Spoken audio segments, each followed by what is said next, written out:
আজকে বছরের শেষ দিন, আর আজকে হচ্ছে কাল থেকে নতুন বছর শুরু হবে, তাই সবাইকে আগে জানিয়ে নিই হ্যাপি নিউ ইয়ার অ্যাডভান্স।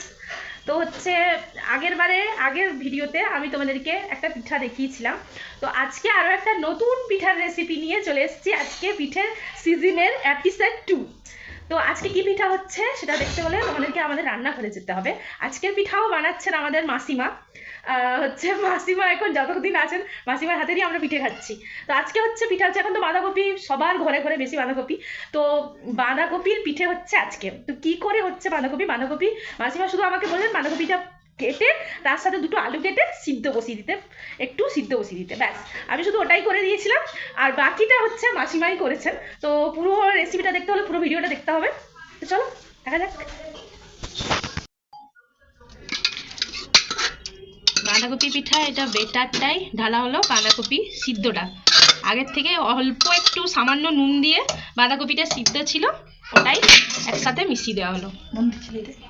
তারপরে একে একে এটাতে নুন, পরিমাণ মতো নুন, হ্যাঁ, তারপরে একটু হলুদ গুঁড়ে, একটু হলুদ,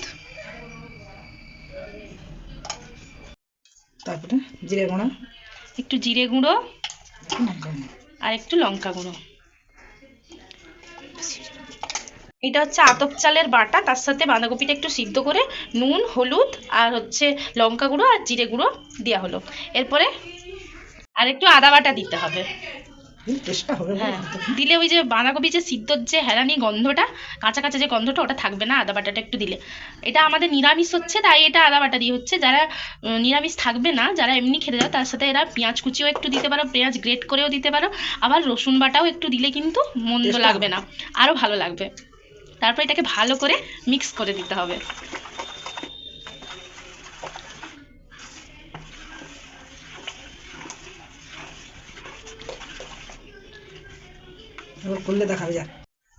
এই যে আমাদের বেটারটা রেডি, আর এখানে তাওয়া বসিয়ে দিয়েছি, আর এখানে হচ্ছে তেল।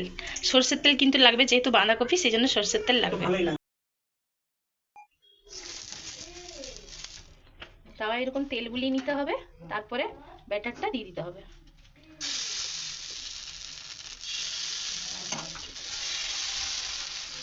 মাসিমার হাতেই পেরে যাচ্ছে না, আমাদের হাতে কত কিছু লাগে মিলতে, মাসিমার হাতই কাফি।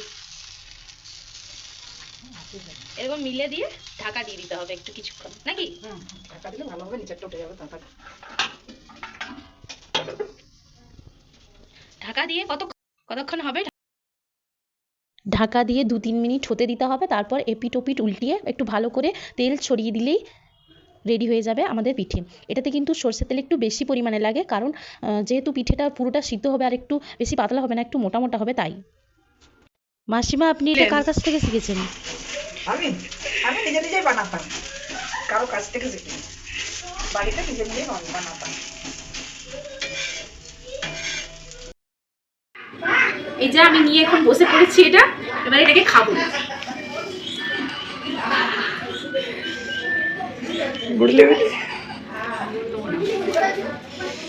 কেমন হয়েছে রে? ভালো হয়েছে। বিকেলে জল খাবারের জন্য বেস্ট অপশন হচ্ছে এটাই, একদম শর্ট টাইমে তাড়াতাড়ি হয়ে যাবে। ভিডিওটা ভালো লাগলে অবশ্যই একটা লাইক দিয়ে দাও, আর তোমরা যদি বাড়িতে বানাও অবশ্যই আমাকে কমেন্ট করে জানাবে। টাটা।